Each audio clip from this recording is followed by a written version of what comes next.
नमस्कार दोस्तों, मेरे YouTube चैनल साहित्यशाला में आपका बहुत बहुत स्वागत है। प्रस्तुत है मुंशी प्रेमचंद जी के द्वारा रचित कहानी निमंत्रण। अगर आपको ये वीडियो पसंद आए तो प्लीज़ इसे लाइक कीजिए और मेरे चैनल को सब्सक्राइब कर दीजिए। चलिए वीडियो को शुरू करते हैं। पंडित मोटे राम शास्त्री ने अंदर जाकर अपने विशाल उदर पर हाथ फेरते हुए यह पद पंचम स्वर में गाया। अजगर करे न चाकरी, पंछी करे न काम, दास मलूका कह गए सबके दाता राम। सोना ने प्रफुल्लित होकर पूछा, कोई मीठी ताजी खबर है क्या?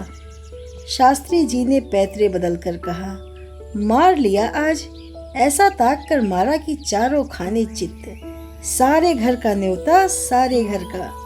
वह बढ़ बढ़ कर हाथ मारूंगा कि देखने वाले दंग रह जाएंगे। उधर महाराज अभी से अधीर हो रहे हैं। सोना, कहीं पहले की भांति अब की भी धोखा ना हो, पक्का पोढ़ा कर लिया है ना?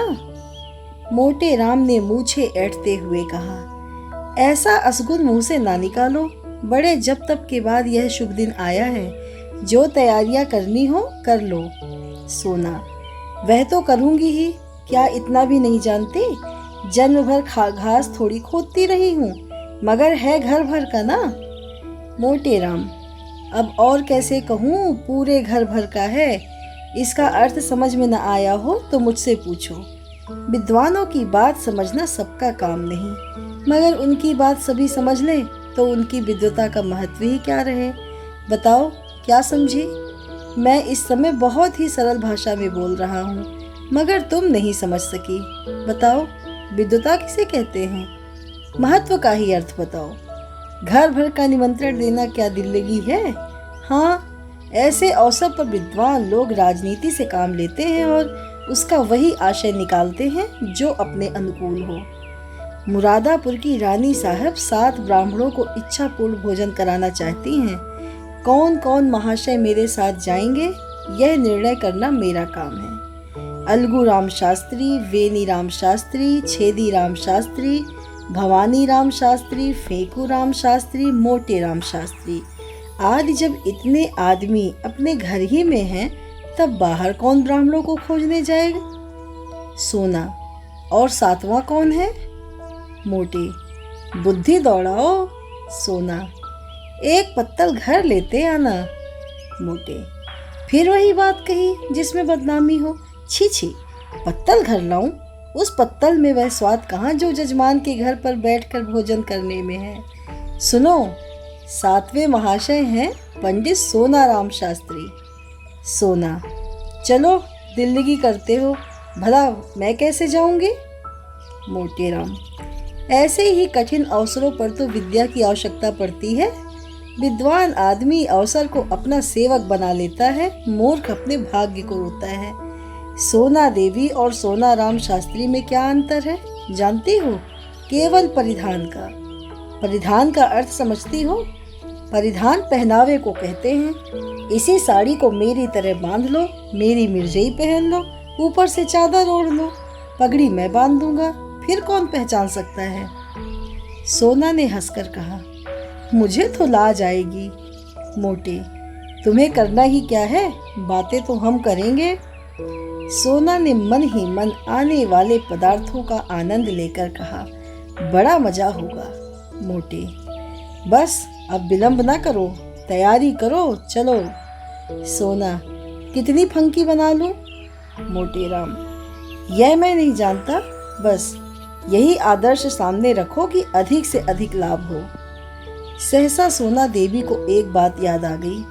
बोली, अच्छा इन बिच्छुओं का क्या करूंगी? मोटे राम ने त्योरी चढ़ाकर कहा, इन्हें उठाकर रख देना, और क्या करोगी? सोना, हाँ जी, क्यों नहीं, उतार कर रख क्यों ना दूंगी। मोटे राम, तो क्या तुम्हारे बिछुए पहनने से ही मैं जी रहा हूँ? जीता हूँ पौष्टिक पदार्थों के सेवन से, तुम्हारे बिछुओं के पुण्य से नहीं जीता। सोना, नहीं भाई, मैं बिछुए ना उतारूंगी। मोटे राम ने सोचकर कहा, अच्छा पहने चलो, कोई हानि नहीं, गोवर्धन धारी यह बाधा भी हर लेंगे। बस बाहों में बहुत से कपड़े लपेट लेना, मैं कह दूंगा इन पंडित जी को फील पाव हो गया। क्यों, कैसी सूझी? पंडिताइन ने पतिदेव को प्रशंसा सूचक नेत्रों से देखकर कहा, जन्म भर पढ़ा नहीं है।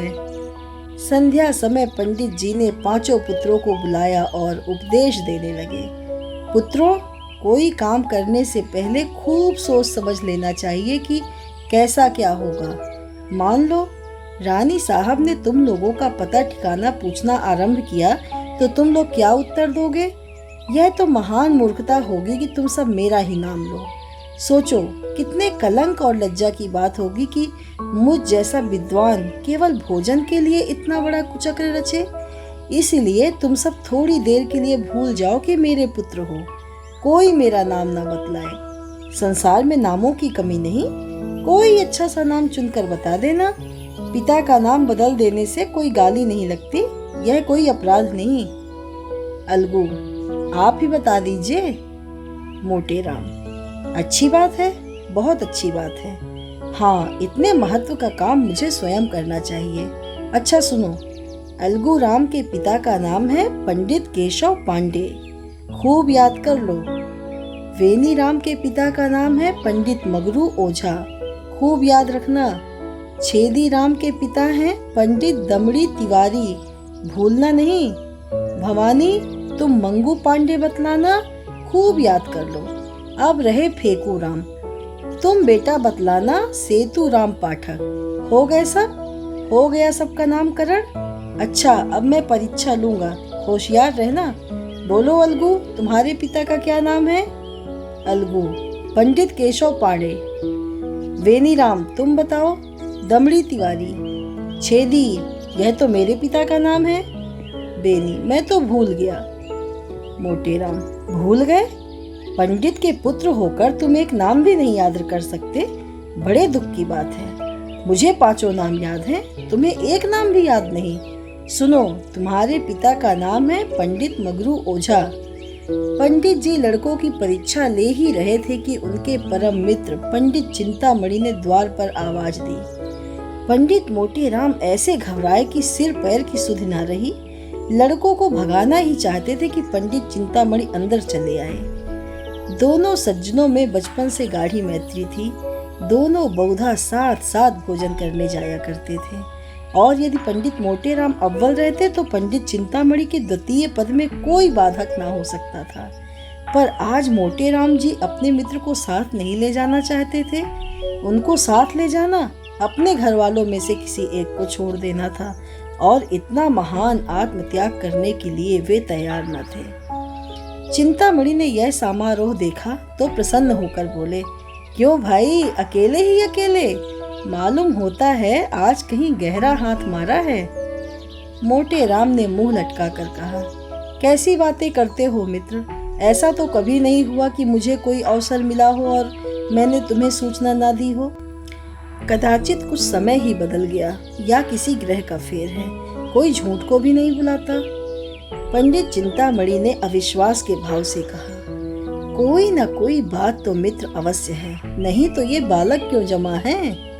मोटे, तुम्हारी इन्हीं बातों पर मुझे क्रोध आता है। लड़कों की परीक्षा ले रहा हूँ, ब्राह्मण के लड़के हैं, 4 अक्षर पढ़े बिना इनको कौन पूछेगा? चिंतामणि को अब भी विश्वास न आया। उन्होंने सोचा लड़कों से ही इस बात का पता लग सकता है। फेकू राम सबसे छोटा था, उसी से पूछा, क्या पढ़ रहे हो बेटा, हमें भी सुनाओ। मोटे राम ने फेकू राम को बोलने का अवसर न दिया, डरे कि यह तो सारा भंडा फोड़ देगा। बोले, अभी यह क्या पढ़ेगा, दिन भर खेलता है। फेकू राम इतना बड़ा अपराध अपने नन्हे से सिर पर क्यों लेता? बाल सुलभ गर्व से बोला, हमको तो याद है पंडित सेतु राम पाठक, हम याद भी कर ले, तिस पर भी कहते हैं हरदम खेलता है। यह कहते हुए रोना शुरू किया। चिंतामणि ने बालक को गले लगा लिया और बोले, नहीं बेटा, तुमने अपना पाठ सुना दिया है, तुम खूब पढ़ते हो। यह सेतुराम पाठक कौन है बेटा? मोटे राम ने बिगड़ कर कहा, तुम भी लड़कों की बातों में आते हो, सुन लिया होगा किसी का नाम फेकू से, जा बाहर खेल। चिंतामणि अपने मित्र की घबराहट देखकर समझ गए कि कोई न कोई रहस्य अवश्य है। बहुत दिमाग लगाने पर भी सेतुराम पाठक का आशय उनकी समझ में न आया। अपने परम मित्र की इस कुटिलता पर मन में दुखित होकर बोले, अच्छा, आप पाठ पढ़ाइए और परीक्षा लीजिए, मैं जाता हूँ। तुम इतने स्वार्थी हो, इसका मुझे गुमान तक न था। आज तुम्हारी मित्रता की परीक्षा हो गई। पंडित चिंतामणि बाहर चले गए। मोटे राम जी के पास उन्हें मनाने के लिए समय न था। फिर परीक्षा लेने लगे। सोना ने कहा, मना लो, रूठे चले जाते हैं, फिर परीक्षा लेना। मोटे, जब कोई काम पड़ेगा मना लूंगा। निमंत्रण की सूचना पाते ही इनका सारा क्रोध शांत हो जाएगा। हाँ भवानी, तुम्हारे पिता का क्या नाम है, बोलो। भवानी, गंगू पाड़े।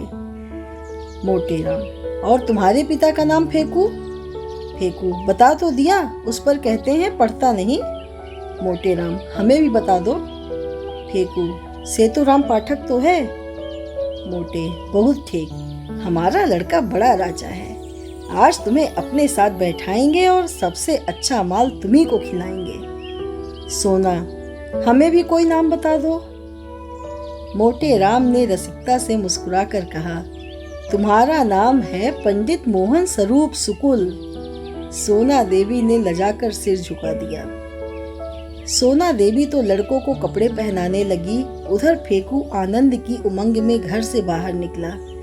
पंडित चिंतामणि रूठ कर तो चले थे, पर कुतूहलवश अभी तक दरबार पर दुबके खड़े थे। इन बातों की भनक इतनी देर में उनके कानों में पड़ी। उससे यह तो ज्ञात हो गया कि कहीं निमंत्रण है, पर कहाँ है, कौन कौन से लोग निमंत्रित हैं, यह ज्ञात न हुआ था। इतने में फेकू बाहर निकला तो उन्होंने उसे गोद में उठा लिया और बोले, कहाँ न्योता है बेटा। अपनी जान में तो उन्होंने बहुत धीरे से पूछा था, पर ना जाने कैसे पंडित मोटे राम के कान में भनक पड़ गई। तुरंत बाहर निकल आए। देखा तो चिंतामणि जी फेकू को गोद में लिए कुछ पूछ रहे हैं। लपक कर लड़के का हाथ पकड़ लिया और चाहा कि उसे अपने परम मित्र की गोद से छीन ले, मगर चिंतामणि जी को अभी अपने प्रश्न का उत्तर न मिला था। अतएव वो लड़के का हाथ छुड़ाकर उसे लिए हुए अपने घर की ओर भागे। मोटे राम भी यह कहते हुए उनके पीछे दौड़े, उसे क्यों लिए जाते हो, धूर्त कहीं का, दुष्ट। चिंतामणि, मैं कह देता हूँ, इसका नतीजा अच्छा न होगा। फिर कभी किसी निमंत्रण में न ले जाऊंगा। भला चाहते हो तो उसे उतार दो। मगर चिंतामणि ने एक न सुनी, भागते ही चले गए। उनकी देह अभी संभाल के बाहर न हुई थी। दौड़ सकते थे, मगर मोटे राम जी को एक एक पग आगे बढ़ना दुस्तर हो रहा था। भैंसे की भांति हाँफते थे और नाना प्रकार के विशेषणों का प्रयोग करते दुल की चाल से चले जाते थे। और यद्यप प्रतिक्षण अंतर बढ़ता जाता था और पीछा न छोड़ते थे। अच्छी घुड़दौड़ थी। नगर के दो महात्मा दौड़ते हुए ऐसे जान पड़ते थे मानो दो गैंडे चिड़िया घर से भाग आए हों। सैकड़ों आदमी तमाशा देखने लगे। कितने ही बालक उनके पीछे तालियां बजाते हुए दौड़े। कदाचित यह दौड़ पंडित चिंतामणि के घर पर ही समाप्त होती, पर पंडित मोटे राम धोती के ढीली हो जाने के कारण उलझ कर गिर पड़े। चिंतामणि ने पीछे फिरकर यह दृश्य देखा तो रुक गए और फेकू राम से पूछा, क्यों बेटा, कहाँ न्योता है। फेकू, बता दें तो हमें मिठाई दोगे ना। चिंता, हाँ दूंगा, बताओ। फेकू, रानी के यहाँ। चिंता, कहाँ की रानी। फेकू, यह तो मैं नहीं जानता, कोई बड़ी रानी है। नगर में कई बड़ी बड़ी रानियां थीं। पंडित जी ने सोचा, सभी रानियों के द्वार पर चक्कर लगाऊंगा। जहाँ भोज होगा वहाँ कुछ भीड़ भाड़ होगी ही, पता चल जाएगा। यह निश्चय करके वे लौट पड़े। सहानुभूति प्रकट करने में अब कोई बाधा न थी। मोटे राम जी के पास आए तो देखा कि वे पड़े कराह रहे हैं, उठने का नाम नहीं लेते। घबरा कर पूछा, गिर कैसे पड़े मित्र, यहाँ कहीं गड्ढा भी तो नहीं है। मोटे राम, तुमसे क्या मतलब, तुम लड़के को ले जाओ, जो कुछ पूछना है चाहो पूछो। चिंता, मैं यह कपट व्यवहार नहीं करता, दिल्लगी की थी, तुम बुरा मान गए। ले उठ तो बैठ, राम का नाम लेके। मैं सच कहता हूँ, मैंने कुछ नहीं पूछा। मोटे राम, चल झूठा। चिंता, जनेऊ हाथ में लेकर कहता हूँ। मोटे, तुम्हारी शपथ का विश्वास नहीं। चिंता, तुम मुझे इतना धूर्त समझते हो? मोटे, इससे कहीं अधिक। तुम गंगा में डूबकर शपथ खाओ तो भी मुझे विश्वास ना आए। चिंता, दूसरा यह बात कहता तो मुंह उखाड़ लेता। मोटे राम, तो फिर आ जाओ। चिंता, पहले पंडिताइन से पूछाओ। मोटे राम यह भस्मक व्यंग ना सह सके, चट उठ बैठे और पंडित चिंतामणि का हाथ पकड़ लिया। दोनों मित्रों में मल्ल युद्ध होने लगा। दोनों हनुमान जी की स्तुति कर रहे थे और इतने जोर से गरज गरज कर मानो सिंह दहाड़ रहे हों। बस ऐसा जान पड़ता था मानो दो पीपे आपस में टकरा रहे हों। मोटे, महाबली विक्रम बजरंगी। चिंता, भूत पिशाच निकट नहीं आवे। मोटे, जय जय जय हनुमान गोसाई। चिंता, प्रभ रखिए लाज हमारी। मोटे बिगड़कर, यह हनुमान चालीसा में नहीं है। चिंता, यह हमने स्वयं रचा है। क्या तुम्हारी तरह की यह रटंती विद्या है? जितना कहो उतना रच दें। मोटे, अबे हम रचने पर आ जाएं तो एक दिन में 1,00,000 स्तुतियां रच डालें, किंतु इतना अवकाश किसे है? दोनों महात्मा अलग खड़े होकर अपने अपने रचना कौशल की डींगे मार रहे थे। मल्ल युद्ध शास्त्रार्थ का रूप धारण करने लगा, जो विद्वानों के लिए उचित है। इतने में किसी ने चिंतामणि के घर जाकर कह दिया कि पंडित मोटे राम और चिंतामणि जी में बड़ी लड़ाई हो रही है। चिंतामणि जी 3 महिलाओं के स्वामी थे, कुलीन ब्राह्मण थे, पूरे 20 विश्वे। उस पर विद्वान भी उच्च कोटि के, दूर दूर तक यजमानी थी। ऐसे पुरुषों को सब अधिकार है। कन्या के साथ साथ जब प्रचुर दक्षिणा भी मिलती हो तब इनकार कैसे किया जाए? इन 3 महिलाओं का सारे मोहल्ले में आतंक छाया हुआ था। पंडित जी ने उनके नाम बहुत ही रसीले रखे थे। बड़ी स्त्री को अमृति, मझली को गुलाब जामुन और छोटी को मोहन भोग कहते थे। पर मोहल्ले वालों के लिए तीनों महिलाएं त्राय ताप से कम न थीं। घर में नित्य आंसुओं की नदी बहती रहती।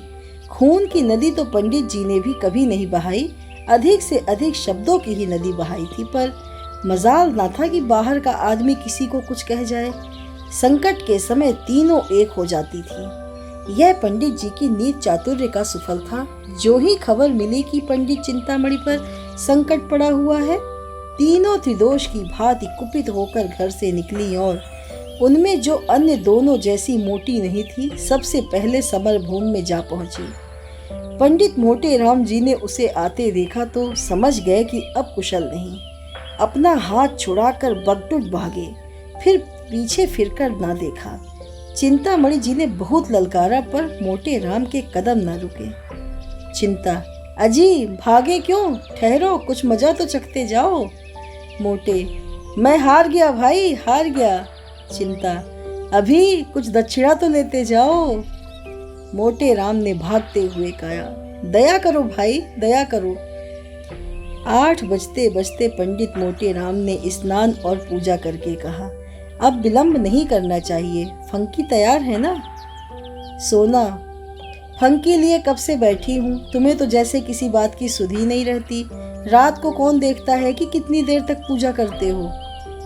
मोटे, मैं तुमसे 1 नहीं 1000 बार कह चुका कि मेरे कामों में मत बोला करो। तुम नहीं समझ सकती कि मैंने इतना विलंब क्यों किया। तुम्हें ईश्वर ने इतनी बुद्धि ही नहीं दी। जल्दी जाने से अपमान होता है। जजमान समझता है लोभी है, भुक्कड़ है, इसीलिए चतुर लोग विलंब किया करते हैं। जिसमें जजमान समझे कि पंडित जी को इसकी सुध ही नहीं है, भूल गए होंगे। बुलाने को आदमी भेजे। इस प्रकार जाने में जो मान महत्व है, वह मरभूखों की तरह जाने में क्या कभी हो सकता है। मैं बुलाने की प्रतीक्षा कर रहा हूँ, कोई ना कोई आता ही होगा। लाओ, थोड़ा फंकी बालकों को खिला दी है ना। सोना, उन्हें तो मैंने सांझ ही को खिला दी थी। मोटे, कोई सोया तो नहीं? सोना, आज भला कौन सोएगा। सब भूख भूख चिल्ला रहे थे तो मैंने 1 पैसे का चबैना मंगवा दिया। सब के सब ऊपर बैठे खा रहे हैं। सुनते नहीं हो, मारपीट हो रही है। मोटे राम ने दांत पीस कर कहा, जी चाहता है कि तुम्हारी गर्दन पकड़कर ऐंठ दूं। भला इस बेला चबैना मंगाने का क्या काम था। चबैना खा लेंगे तो वहां क्या तुम्हारा सिर खाएंगे। छी छी, जरा भी बुद्धि नहीं। सोना ने अपराध स्वीकार करते हुए कहा, हाँ भूल तो हुई, पर सब के सब इतना कोलाहल मचाए हुए थे कि सुना नहीं जाता था। मोटे रोते ही थे ना, रोने देती। रोने से उनका पेट न भरता बल्कि और भूख खुल जाती। सहसा एक आदमी ने बाहर से आवाज दी, पंडित जी, महारानी बुला रही हैं और लोगों को लेकर जल्दी चलो। पंडित जी ने पत्नी की ओर गर्व से देखकर कहा, देखा, इसे निमंत्रण कहते हैं, अब तैयारी करनी चाहिए। बाहर आकर पंडित जी ने उस आदमी से कहा, तुम एक क्षण और ना आते तो मैं कथा सुनाने चला गया होता, मुझे बिल्कुल याद न थी। चलो, हम बहुत शीघ्र आते हैं। 9 बजते बजते पंडित मोटे राम बाल गोपाल सहित रानी साहब के द्वार पर जा पहुंचे। रानी बड़ी विशाल काय एवं तेजस्विनी महिला थी। इस समय वे कार चौबीदार तकिया लगाए तख्त पर बैठी हुई थी। 2 आदमी हाथ बांधे पीछे खड़े थे। बिजली का पंखा चल रहा था। पंडित जी को देखते ही रानी ने तख्त से उठकर चरण स्पर्श किया और इस बालक मंडल को देखकर मुस्कुराती हुई बोली, इन बच्चों को आप कहाँ से पकड़ लाए? मोटे, करता क्या, सारा नगर छान मारा, किसी पंडित ने आना स्वीकार न किया। कोई किसी के यहाँ निमंत्रित है, कोई किसी के यहाँ। तब तो मैं बहुत चकराया। अंत में मैंने उनसे कहा, अच्छा आप नहीं चलते तो हरी इच्छा, लेकिन ऐसा कीजिए कि मुझे लज्जित ना होना पड़े। तब जबरदस्ती प्रत्येक के घर से जो बालक मिला उसे पकड़ लाना पड़ा। क्यों फेकू राम, तुम्हारे पिताजी का क्या नाम है? फेकू राम ने गर्व से कहा, पंडित सेतुराम पाठक। रानी, बालक तो बड़ा होनहार है। और बालकों को भी उनकंठा हो रही थी कि हमारी भी परीक्षा ली जाए, लेकिन जब पंडित जी ने उनसे कोई प्रश्न ना किया और उधर रानी ने फेकू राम की प्रशंसा कर दी, तब तो वे अधीर हो उठे। भवानी बोला, मेरे पिता का नाम है पंडित गंगू पांडे। छेदी बोला, मेरे पिता का नाम है दमड़ी तिवारी। वेनी राम ने कहा, मेरे पिता का नाम है पंडित मगरू ओझा। अलगू राम समझदार था, चुपचाप खड़ा रहा। रानी ने उससे पूछा, तुम्हारे पिता का क्या नाम है जी?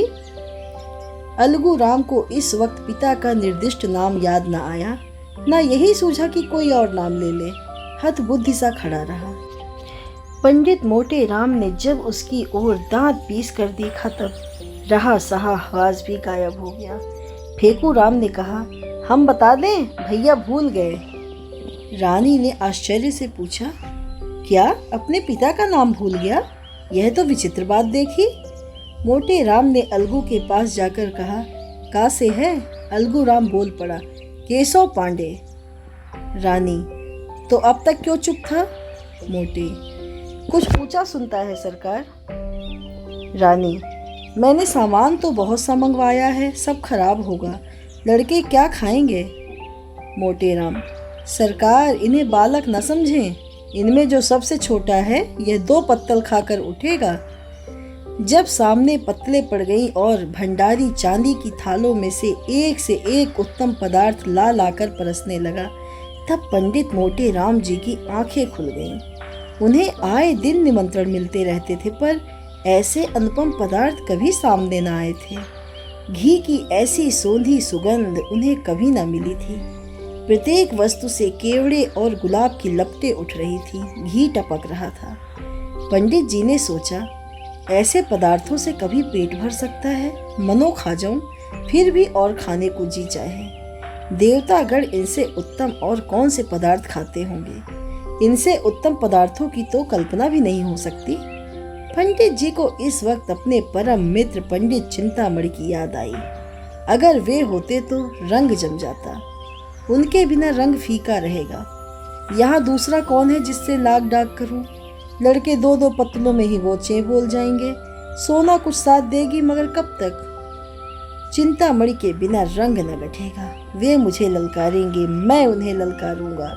इस उमंग में पत्तलों की कौन गिनती? हमारी देखा देखी लड़के भी डट जाएंगे। ओह, बड़ी भूल हो गई। यह ख्याल मुझे पहले ना आया। रानी साहब से कहूँ, बुरा तो न मानेंगी। ओह, जो कुछ हो, एक बार जोर तो लगाना ही चाहिए। तुरंत खड़े होकर रानी साहब से बोले, सरकार आज्ञा हो तो कुछ कहूँ? रानी, कहिए कहिए महाराज, क्या किसी वस्तु की कमी है? मोटे राम, नहीं सरकार, किसी बात की नहीं। ऐसे उत्तम पदार्थ तो मैंने कभी देखे भी न थे। सारे नगर में आपकी कीर्ति फैल जाएगी। मेरे एक परम मित्र पंडित चिंतामणि जी हैं, आज्ञा हो तो उन्हें भी बुला लूं। बड़े विद्वान कर्मनिष्ठ ब्राह्मण हैं, उनके जोड़ का इस नगर में दूसरा नहीं है। मैं उन्हें निमंत्रण देना भूल गया, अभी सुध आई। रानी, आपकी इच्छा हो तो बुला लीजिए, मगर आने जाने में देर होगी और भोजन परोस दिया गया है। मोटे राम, मैं अभी जाता हूँ सरकार, दौड़ता हुआ जाऊंगा। रानी, मेरी मोटर ले लीजिए। जब पंडित जी चलने को तैयार हुए तब सोना ने कहा, तुम्हें आज क्या हो गया है जी, उसे क्यों बुला रहे हो?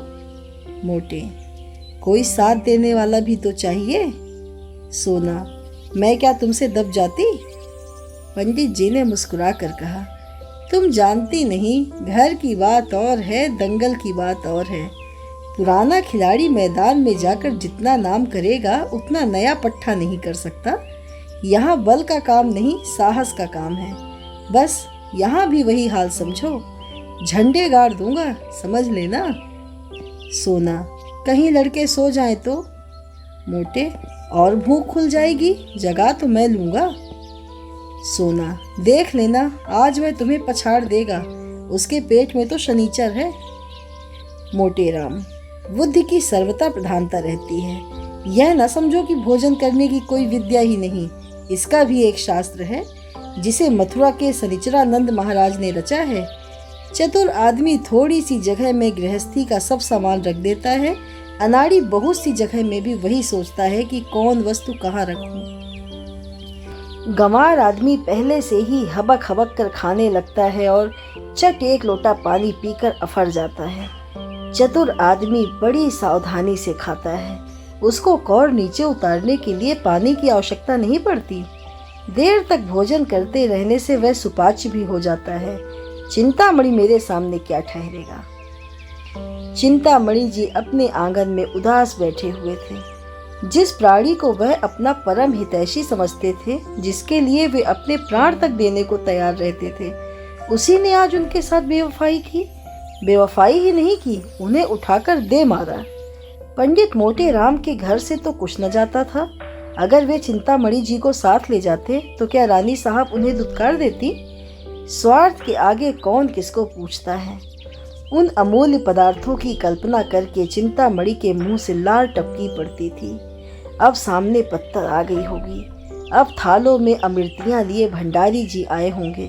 ओहो, कितनी सुंदर, कोमल, कुरकुरी, रसीली अमृतियां होंगी। अब बेसन के लड्डू आए होंगे। ओहो, कितने सुडौल, मेवों से भरे हुए, घी से तरातर लड्डू होंगे। मुंह में रखते ही घुल जाते होंगे, जीभ भी न डुलानी पड़ती होगी। आहा, अब मोहन भोग आया होगा। हाय रे दुर्भाग्य, मैं यहाँ पड़ा सड़ रहा हूँ और वहाँ यह बाहर।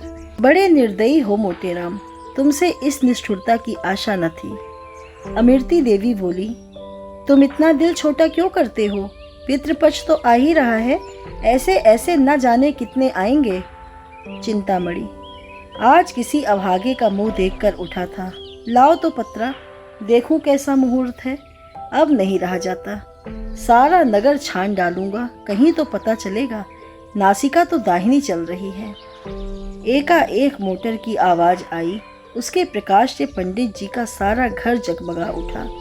वे खिड़की से झांकने लगे तो मोटे राम को मोटर से उतरते देखा। एक लंबी सांस लेकर चारपाई पर गिर पड़े। मन में कहा कि दुष्ट भोजन करके अब यहाँ मुझसे बखान करने आया है।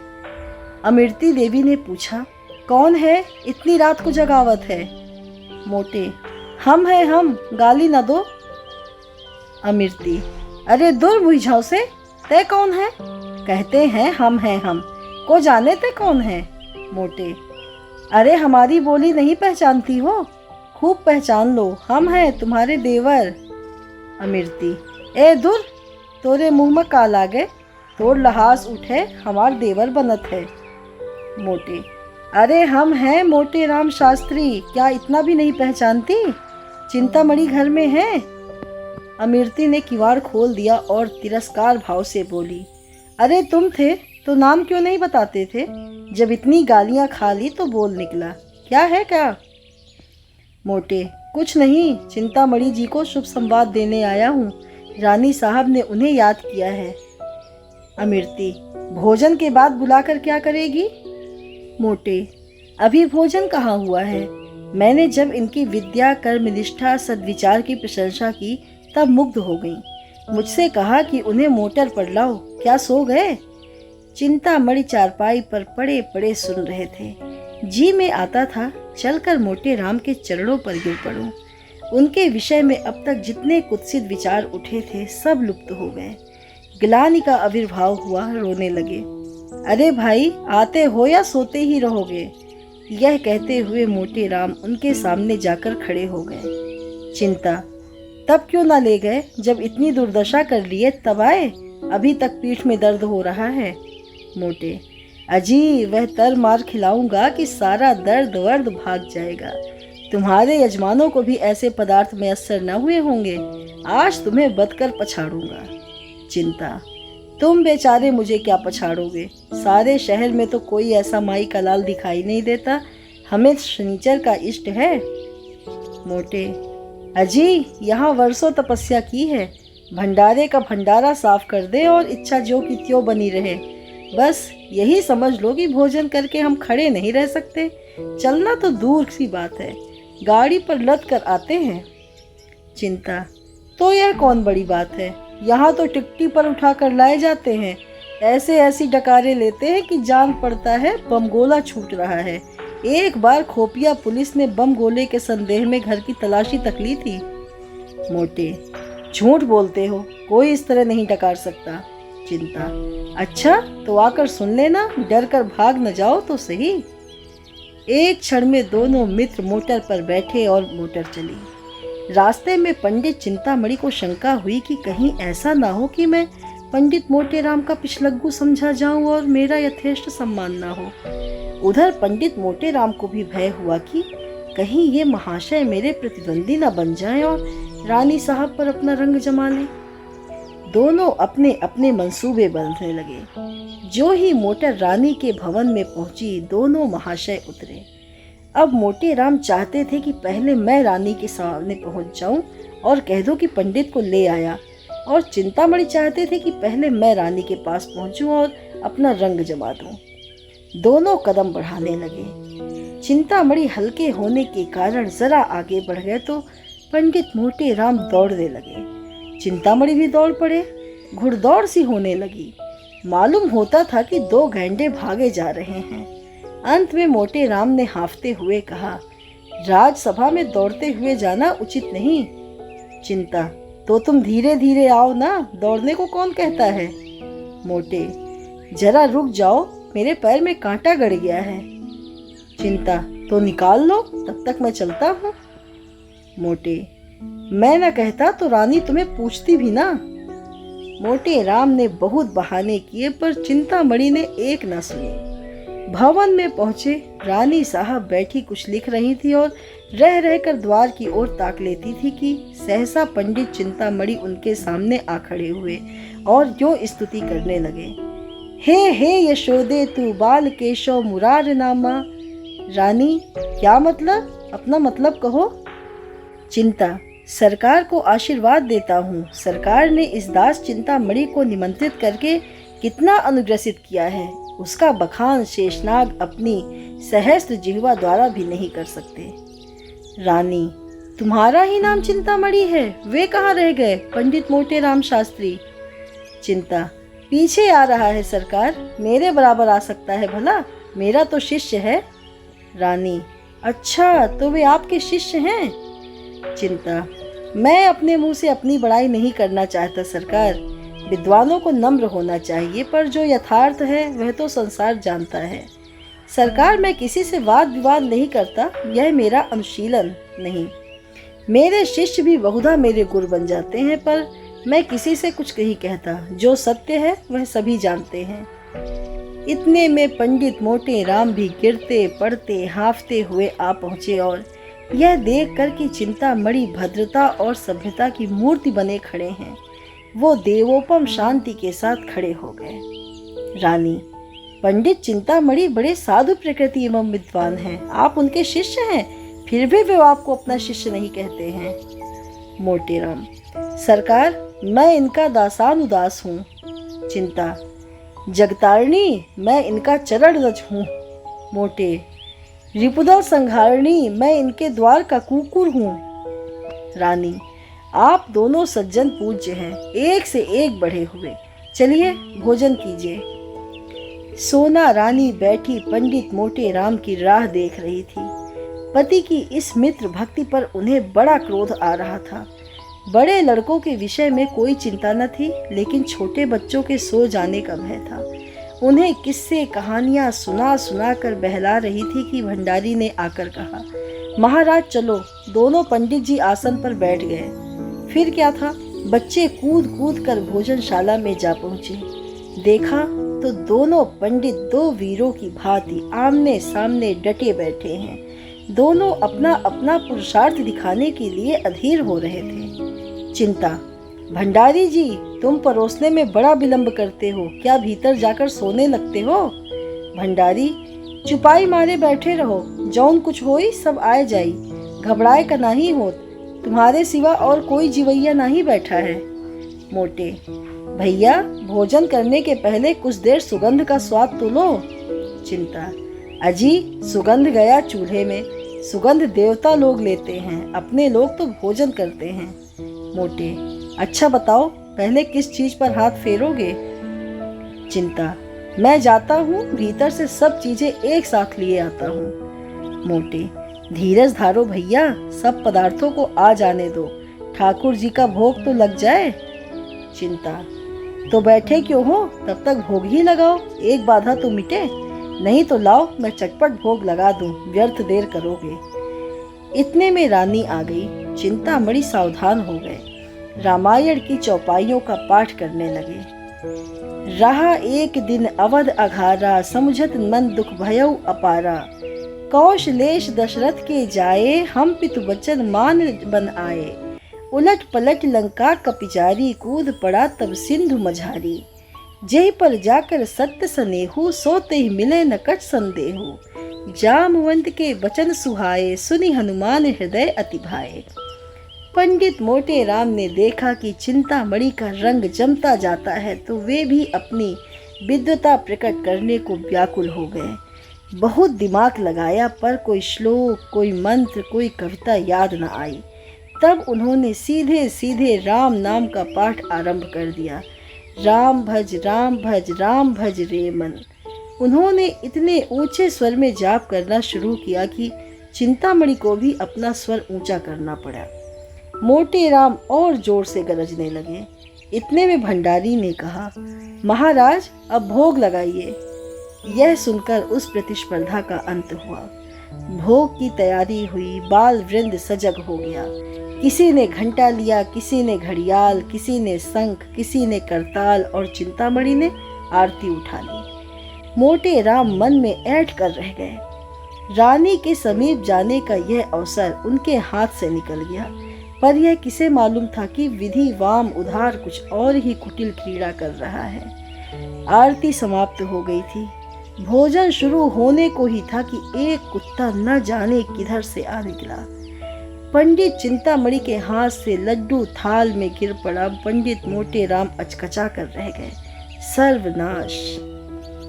चिंतामणि ने मोटेराम से इशारे में कहा, अब क्या कहते हो मित्र, कोई उपाय निकालो, यहाँ तो कमर टूट गई। मोटेराम ने लंबी सांस खींचकर कहा, अब क्या हो सकता है, यह ससुर आया किधर से? रानी पास ही खड़ी थी। उन्होंने कहा, अरे कुत्ता किधर से आ गया, यह रोज बंधा रहता था, आज कैसे छूट गया? अब तो रसोई भ्रष्ट हो गई। चिंता, सरकार, आचार्यों ने इस विषय में। मोटे, कोई हर्ज नहीं सरकार, कोई हर्ज नहीं है। सोना, भाग्य फूट गया, जोहत जोहत आधी रात बीत गई, तभी विपत्ता फाट पड़ी। चिंता, सरकार, स्वान के मुख में अमृत। मोटे, तो अब आज्ञा हो तो चले। रानी, हाँ और क्या, मुझे बड़ा दुख है कि इस कुत्ते ने आज इतना बड़ा अनर्थ कर डाला। तुम बड़े गुस्ताख हो गए टॉमी। भंडारी, ये पत्थर उठाकर मेहतर को दे दो। चिंता सोना से। छाती फटी जाती है। सोना को बालकों पर दया आई। बेचारे इतनी देर देवोपम धैर्य के साथ बैठे थे, बस चलता तो कुत्तों का गला घोट देती। बोली, लड़कन का तो दोस्त नहीं परत है, इन्हें काहे नहीं खवाए देत को। चिंता, मोटे राम महादुष्ट है, इसकी बुद्धि भ्रष्ट हो गई है। सोना, ऐसे तो बड़े विद्वान बने रहे, अब काहे ना ही बोलत बनत, मुंह में दही जम गया, जीभ है ना ही खुलत है। चिंता, सत्य कहता हूँ, रानी को चकमा दे देता, उस दुष्ट के मारे सारा खेल बिगड़ गया, सारी अभिलाषाएं मन में रह गईं। ऐसे पदार्थ अब कहाँ मिल सकते हैं। सोना, सारी मनसई निकल गई, घर ही में गर्जे के शेर हैं। रानी ने भंडारी को बुलाकर कहा, इन छोटे छोटे 3 बच्चों को खिला दो, ये बेचारे क्यों भूखों मरे। क्यों फेंकू राम, मिठाई खाओगे। फेंकू, इसीलिए तो आए हैं। रानी, कितनी मिठाई खाओगे। फेंकू, बहुत सी, हाथों से बताकर, इतनी। रानी, अच्छी बात है, जितनी खाओगे उतनी मिलेगी, पर जो बात मैं पूछूं वह बतानी पड़ेगी, बताओगे ना। फेंकू, हाँ बताऊंगा, पूछिए। रानी, झूठ बोले तो 1 मिठाई न मिलेगी, समझ गए। फेंकू, मत दीजिएगा, मैं झूठ बोलूंगा ही नहीं। रानी, अपने पिता का नाम बताओ। मोटे, बालकों को हरदम सब बातें स्मरण नहीं रहती, उसने तो आते ही आते बता दिया था। रानी, मैं फिर पूछती हूँ, इसमें आपकी क्या हानि है। चिंता, नाम पूछने में कोई हर्ज नहीं। मोटे, तुम चुप रहो चिंतामणि, नहीं तो ठीक ना होगा।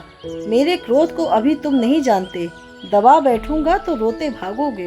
रानी, आप तो व्यर्थ इतना क्रोध कर रहे हैं, बोलो फेंकूराम, चुप क्यों हो, फिर मिठाई न पाओगे। चिंता, महारानी की इतनी दया दृष्टि तुम्हारे ऊपर है, बता दो बेटा। मोटे, चिंतामणि जी, मैं देख रहा हूँ तुम्हारे अधीन आए हैं, वह नहीं बताता तुम्हारा साझा, आए वहां से बड़े खैर ख्वाह बन के। सोना, अरे हाँ, लड़कन से इस सब पवारा से का मतलब, तुमका धर्म परे मिठाई देव, न धर्म परे न देव, ई का की बाप का नाम बताओ तब मिठाई देव।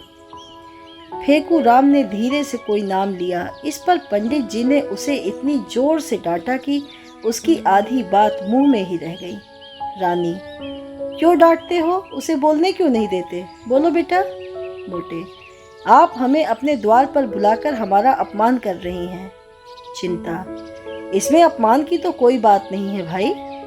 मोटे, अब हम इस द्वार पर कभी ना आएंगे, यहाँ सत्पुरुषों का अपमान किया जाता है। अलगू, कहिए तो मैं चिंतामणि को एक पटकन दूं। मोटे, नहीं बेटा, दुष्टों को परमात्मा स्वयं दंड देता है, चलो यहाँ से चलें, अब भूल कर यहाँ ना आएंगे। खिलाना न पिलाना, द्वार पर बुलाकर ब्राह्मणों का अपमान करना, तभी तो देश में आग लगी हुई है। चिंता, मोटे राम, महारानी के सामने तुम्हें इतनी कटु बातें न करनी चाहिए। मोटे, बस चुप ही रहना, नहीं तो सारा क्रोध तुम्हारे ही सर जाएगा। माता पिता का पता नहीं, ब्राह्मण बनने चले हैं, तुम्हें कौन कहता है ब्राह्मण। चिंता, जो कुछ मन चाहे कह लो, चंद्रमा पर थूकने से थूक अपने ही मुंह पर पड़ता है। जब तुम धर्म का एक लक्षण नहीं जानते, तब तुमसे क्या बातें करूं। ब्राह्मण को धैर्य रखना चाहिए। मोटे, पेट के गुलाम हो, ठकुर सुहाती कर रहे हो कि एक आध पत्तल मिल जाए, यहाँ मर्यादा का पालन करते हैं। चिंता, कह तो दिया भाई कि तुम बड़े मैं छोटा, अब क्या और क्या कहूँ, तुम सत्य कहते होगे, मैं ब्राह्मण नहीं शूद्र हूँ। रानी, ऐसा ना कहिए चिंतामणि जी, इसका बदला ना लिया तो कहना। यह कहते हुए पंडित मोटे राम बालक वृंद के साथ बाहर चले आए और भाग्य को कोसते हुए घर को चले। बार बार पछता रहे थे कि दुष्ट चिंतामणि को क्यों बुला लाया। सोना ने कहा, भंडा फूटत फूटत बच गया, फेकुआ नाव बताए देता, काहे रे, अपने बाप के नाव बताए देते। फेंकू, और क्या, वे तो सच सच पूछती थी। मोटे, चिंतामणि ने रंग जमा दिया, अब आनंद से भोजन करेगा। सोना, तुम्हारे को विद्या काम ना आई, उतौन बाजी मार लेगा। मोटे, मैं तो जानता हूँ रानी ने जानबूझकर कुत्ते को बुला लिया। सोना, मैं तो ओकरा मुंह देखत ताड़ गई कि हमका पहचान गई।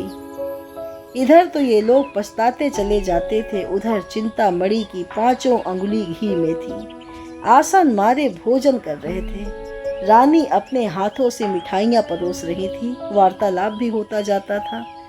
रानी, बड़ा धूर्त है। मैं बालकों को देखते ही समझ गई। अपनी स्त्री को भेष बदल कर लाते उसे लज्जा न आई। चिंता, मुझे कोस रहे होंगे। रानी, मुझसे उड़ने चला था। मैंने भी कहा था बच्चा, तुमको ऐसी शिक्षा दूंगी कि उम्र भर याद करोगे। टॉमी को बुला लिया। चिंता, सरकार की बुद्धि धन्य है।